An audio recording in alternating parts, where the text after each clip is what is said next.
अब यहाँ पे देखो हमारे पास प्रॉब्लम नंबर 3 है, ठीक है। प्रॉब्लम नंबर 3 क्या है, 3x minus 5y minus 4 is equal to 0, 9x is equal to 2y plus 7। तो यहाँ पे हमको अलग अलग तरीके से क्वेश्चन दिया है, तो सबसे पहले इक्वेशन को रीअरेंज करना पड़ेगा, फिर हम इसको सॉल्व करेंगे, ठीक है। तो जैसे फर्स्ट वाला इक्वेशन क्या है, 3x minus 5y minus 4 is equal to 0, ठीक है। तो सबसे पहले तो ये -4 को इस साइड लेके जाएंगे, ठीक है। तो जैसे ये हमारे पास इक्वेशन नंबर 1 है, इक्वेशन नंबर 2 है जो हमको गिवन है, उससे हमने देख लिया।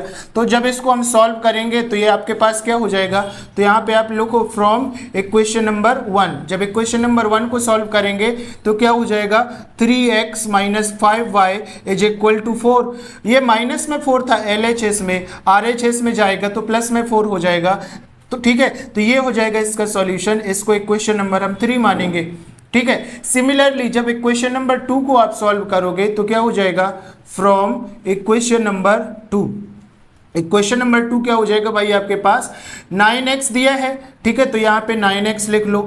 अब प्लस में 2y है, इसको लाना है इस साइड, क्योंकि हमको तो इस फॉर्म में एक वेरिएबल चाहिए। तो प्लस में 2y है, इस साइड आएगा तो माइनस में 2y हो जाएगा, ठीक है। इज इक्वल टू लगाओ, और यहाँ पे देखो 7 तो इक्वल के बाद है, तो यहाँ पे इक्वल के बाद 7 लिखेंगे तो कोई दिक्कत नहीं होगी, ठीक है। तो मैं ये कहना चाहता हूँ कि यहाँ पे हमने वेरिएबल को आगे पीछे कर दिया है, जिससे आपके प्रॉब्लम सॉल्व हो जाएंगे, और इसको हम दे देंगे क्वेश्चन नंबर 4। अब क्या करेंगे हम लोग कि देखो इक्वेशन नंबर 3 और इक्वेशन नंबर 4 से हम आगे के प्रॉब्लम को सॉल्व करेंगे। तो क्या हो जाएगा यहाँ पे, तो इक्वेशन नंबर 3 में देखो यहाँ पे 3x है और यहाँ पे हमारे पास 9x है। तो इक्वेशन नंबर 3 में अगर 3 से मल्टीप्लाई करें तो ये वाला वेरिएबल और ये वाला वेरिएबल सेम हो जाएगा, जिसको हम एलिमिनेशन मेथड के द्वारा सॉल्व कर देंगे, ठीक है। तो यहाँ पे हम लिख देंगे मल्टीप्लाई बाय 3, मतलब इक्वेशन नंबर 3 को मल्टीप्लाई कर रहे हैं 3 से। तो यहाँ पे देखो, अच्छा यहाँ पे लिख लेना by elimination method,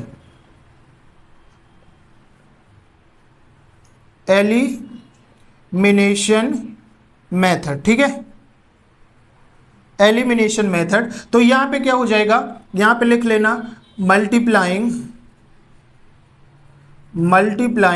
bye 3 to equation number 3, ठीक है। तो ये आपके पास क्या हो जाएगा, 3 का मल्टीप्लाई 3 के साथ करेंगे तो 9x हो जाएगा, ठीक है। माइनस है तो माइनस लगाओ, 3 का मल्टीप्लाई 5 के साथ करेंगे तो 15y हो जाएगा, इक्वल लगाओ, 3 का मल्टीप्लाई 4 के साथ करेंगे तो 12 हो जाएगा, और ये हो जाएगा आपके पास इक्वेशन नंबर 5। अब हम आगे क्या करेंगे, from equation number 5 and equation number 4 से इसको हम आगे सॉल्व करेंगे। तो यहाँ पे आप क्या लिखोगे, फ्रॉम इक्वेशन नंबर 5 एंड 4, ठीक है। तो इक्वेशन नंबर 5 क्या है भाई आपके पास, 9x minus 15y is equal to 12। तो ये हो जाएगा 9x minus 5y is equal to 12, ठीक है। सॉरी यहाँ पे 15 है तो यहाँ 15 लिखेंगे। और इक्वेशन नंबर 4 क्या है आपके पास, तो 9x minus 2y is equal to 7। तो ये हो जाएगा 9x minus 2y is equal to 7, ठीक है। ये आपके पास दिया है, ठीक है। जो भी गिवन वैल्यू है आपने यहाँ पे लिख लिया है। अब क्या करेंगे, जब हम इसको सब्सट्रैक्ट करेंगे, ठीक है, जब इसको हम सब्सट्रैक्ट करेंगे, सब्सट्रैक्ट मतलब माइनस करेंगे, तो हमको जो नीचे वाला हमारे पास इक्वेशन होता है तो यहाँ पे साइन चेंज हो जाते हैं, ठीक है, साइन चेंज हो जाएंगे ना। तो ये देखो ये प्लस में 9 है तो अब किस में हो जाएगा, माइनस में। ये 2y माइनस में है, दैट मीन्स प्लस में हो जाएगा, और ये प्लस में 7 है, दैट मीन्स ये माइनस में हो जाएगा। और ये वाले ही साइन आपको कंसीडर करने हैं, जो पहले से इसमें साइन लगे थे वो साइन कंसीडर नहीं होंगे।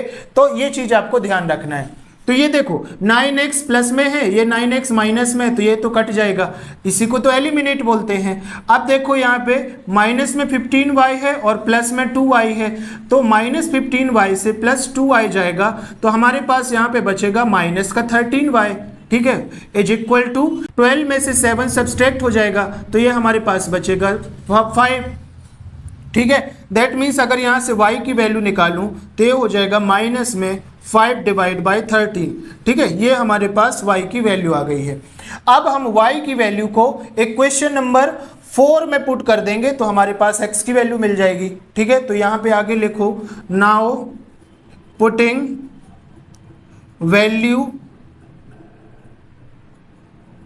Value of y in equation number 4। ठीक है, तो इक्वेशन नंबर 4 क्या है हमारे पास, तो ये हो जाएगा 9x minus 2y is equal to 7, 9x minus 2y is equal to 7। अब यहाँ पे देखो, यहाँ पे y की वैल्यू क्या पुट करनी है हमको, -5/13। तो यहाँ पे देखो 9x माइनस 2 इंटू वाई की वैल्यू क्या है -5/13, that mean -5/13 is equal to 7। ठीक है, बाकी चीज तो सेम लिखा रहेगा। तो ये हो जाएगा 9x माइनस 2 5 जा 10 हो जाएगा, और माइनस और माइनस प्लस, तो यहाँ पे प्लस लगा देंगे, divide by 13 is equal to 7। ठीक है, अब ये क्या है, फ्रैक्शन है, इसका मल्टीप्लाई यहाँ पे हो जाएगा, तो कितना हो जाएगा 13 9 जा 117x। ठीक है, प्लस 10 हो जाएगा एंड इक्वल टू 7 है तो 7, और इसके डिवाइड में 13 हो जाएगा। अब इसको हम आगे कैसे सॉल्व करेंगे, तो यहाँ पे समझो 117x यहाँ पे लिख देते हैं, 117x प्लस है तो प्लस लगाओ, 10 लगाओ। ठीक है, अब देखो ये 13 का मल्टीप्लाई 7 के साथ हो जाएगा। ठीक है, तो ये हो जाएगा आपके पास 91। अब इसको आगे सॉल्व कर दो, तो 117x इज इक्वल टू 91, ये प्लस में है, इस साइड आएगा तो माइनस में हो जाएगा, तो आपके पास 10 हो जाएगा। तो इसको सॉल्व करो, 117x इज इक्वल टू 91 से 10 जाएगा, दैट मीन्स आपके पास 81 बचेगा।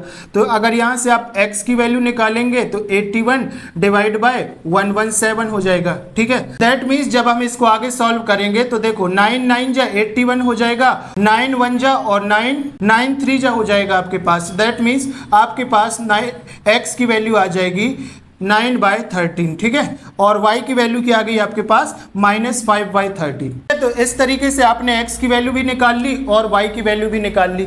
अब सेम प्रॉब्लम को आपको सब्स्टिट्यूशन मेथड के द्वारा सॉल्व करना है, तो यहाँ पे आप लोग देखें। ठीक है, तो अब हम इसको किस मेथड से करेंगे, बाय सब्स्टिट्यूशन मेथड।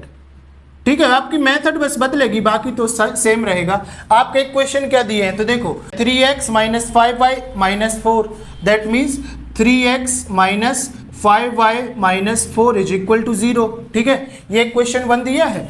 अब इक्वेशन 2 क्या है, 9x is equal to 2y plus 7, that means 9x is equal to 2y plus 7। ठीक है, ये आपके पास दिया है। ठीक है, यहाँ से आप लोग इक्वेशन को मैच कर सकते हैं।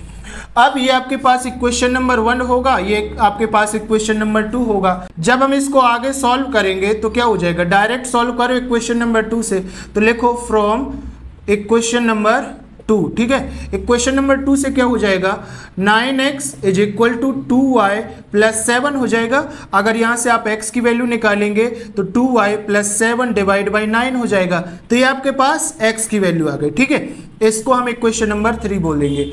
अब इस x की वैल्यू को इक्वेशन नंबर 1 में पुट कर देंगे तो हमारे पास y की वैल्यू आ जाएगी। तो यहाँ पे लिखो now putting value of x in equation number 1। ठीक है, अब इक्वेशन नंबर 1 क्या है भाई आपके पास, तो देखो 3x minus 5y minus 4 is equal to 0। ठीक है, तो यहाँ पे देखो, या तो इसको हम चाहे तो सॉल्व कर सकते हैं और करके इसको लिख सकते हैं 3x minus 5y is equal to 4, that means ये माइनस में था, LHS में RHS में जाएगा तो प्लस में हो जाएगा। ठीक है, यहाँ तो कोई दिक्कत नहीं होगी। अब देखो x की वैल्यू पुट करो, तो x की वैल्यू ये आपके पास सारी यहाँ से लिखना है, तो 3 यहाँ ब्रैकेट लगाओ, x की जगह पे क्या पुट करना है, ये वाली वैल्यू, तो ये हो जाएगा 2y। ठीक है, plus 7 divide by 9 bracket close करो, माइनस है तो माइनस लगाओ, 5y इज इक्वल टू 4। ठीक है, यहाँ पे कोई दिक्कत नहीं होगी। इसको आगे सॉल्व करना है तो क्या करना है, 3 1 जा 3 करो, 3 3 जा 9 कर दो, तो यहाँ पे क्या बचेगा आपके पास 2y प्लस 7 डिवाइड बाई 3 बचेगा, माइनस में 5y है इज इक्वल टू 4 है। अब आपके पास पता हो गया कि आपके पास फ्रैक्शन है, दैट मीन्स इसका मल्टीप्लाई इसके साथ भी करना पड़ेगा, तो क्या हो जाएगा आपके पास 2y प्लस 7। ठीक है, 2y प्लस 7 माइनस 5 3 जा 15y ठीक है, डिवाइड में लगा देंगे 3 इज इक्वल टू 4, बाकी तो लिखा रहेगा। अब देखो इसका मल्टीप्लाई यहाँ पे भी हो जाएगा, तो हम आगे क्या लिखेंगे, यहाँ पे देखिए आप लोग, -15y में से 2y चला जाएगा तो कितना बचेगा आपके पास, -13y बचेगा, तो 13y लिख दिया। ठीक है, +7 है तो +7 लिख दिया भाई यहाँ पे। ठीक है, इक्वल लगाओ, 3 का मल्टीप्लाई 4 के साथ होगा तो 12 हो जाएगा। ठीक है, यहाँ पे हमको मल्टीप्लाई करना है, फ्रैक्शन तो पता ही होगा कैसे सॉल्व करना है। अब देखो ये हो जाएगा हमारे पास -13y इज इक्वल टू 12, ये प्लस में 7 है, अब जाएगा इस साइड तो हो जाएगा माइनस में, दैट मीन्स माइनस का 7 हो जाएगा, तो यहाँ पे बचेगा -13y इज इक्वल टू 12 में से 7 जाएगा तो 5 बचेगा, और यहाँ से अगर y की वैल्यू निकालेंगे तो ये हो जाएगा 5/13। ठीक है, -5/13, तो ये आपके पास y की वैल्यू मिल गई। ठीक है, अब y की वैल्यू पुट कर देंगे क्वेश्चन नंबर 3 में, तो हमको x की वैल्यू मिल जाएगी। तो यहाँ पे आपको लिखना है now putting value of y in equation number 3। ठीक है, अब इसको हम आगे सॉल्व करेंगे तो क्या हो जाएगा, यहाँ से एक ऐसी लाइन खींच लीजिए, तो ये हो जाएगा आपके पास, देखो y की वैल्यू पुट करना है तो ये आपके पास इक्वेशन दिया है, तो x is equal to 2y। ठीक है, y की तो वैल्यू पुट करना है तो 2 लगाओ, मल्टीप्लाई y की वैल्यू क्या है आपके पास -5/13, दैट मीन्स -5/13।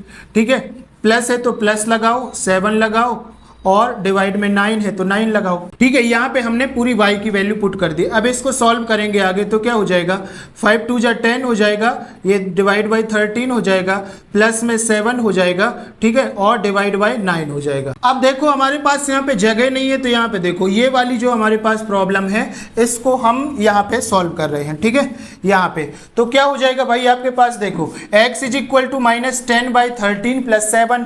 ठीक है, यहाँ पे x इज इक्वल टू -10/13 + 7 है। ठीक है, और इसके होल डिवाइड में अपन को दिया है 9, तो इसके पूरे डिवाइड में हो जाएगा आपके पास 9। अब इसका मल्टीप्लाई इसके साथ भी करेंगे। ठीक है, तो ये हो जाएगा आपके पास, यहाँ पे देखो -10 है तो लिखा रहेगा ये वाला -10। ठीक है, प्लस है तो यहाँ पे प्लस लगाओ, 13 का मल्टीप्लाई 7 के साथ करेंगे तो ये हो जाएगा 91।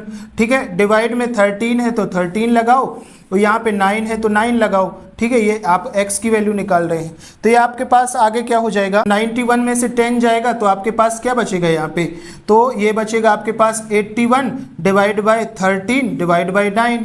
ठीक है, ये तो आपके पास x की वैल्यू है। ठीक है, इसको आगे सॉल्व करेंगे तो क्या हो जाएगा आपके पास, ये तो मल्टीप्लाई हो जाएगा यहाँ पे है ना, तो ये हो जाएगा आपके पास x is equal to 81 13 multiply 9, that means 9 1 जा 9 और 9 9 जा 81। ठीक है, तो यहाँ से आपके पास x की वैल्यू क्या आ गई, 9/13। ठीक है, यहाँ से आपके पास x की वैल्यू क्या आ गई, 9/13, और y की वैल्यू क्या आई थी आपके पास, -5/13। तो यहाँ से भी आप मैच करेंगे, x की वैल्यू 9/13, y की वैल्यू -5/13। तो यहाँ से आप लोग देख सकते हैं। ठीक है, तो इस तरीके से आपको सॉल्व करना है, कोई भी कॉम्प्लिकेटेड प्रॉब्लम हो मेथड विल बी सेम, और इस तरीके से आप सॉल्व करके किसी भी प्रॉब्लम को सॉल्व कर सकते हैं। ठीक है, अगर वीडियो अच्छा लगा हो तो वीडियो को लाइक करके चैनल सब्सक्राइब जरूर करें, ताकि और भी सीक्वेंस वाइज सारे वीडियोस आपको मिलते रहें। मिलते हैं नेक्स्ट वीडियो में। Now we are moving towards problem number 4।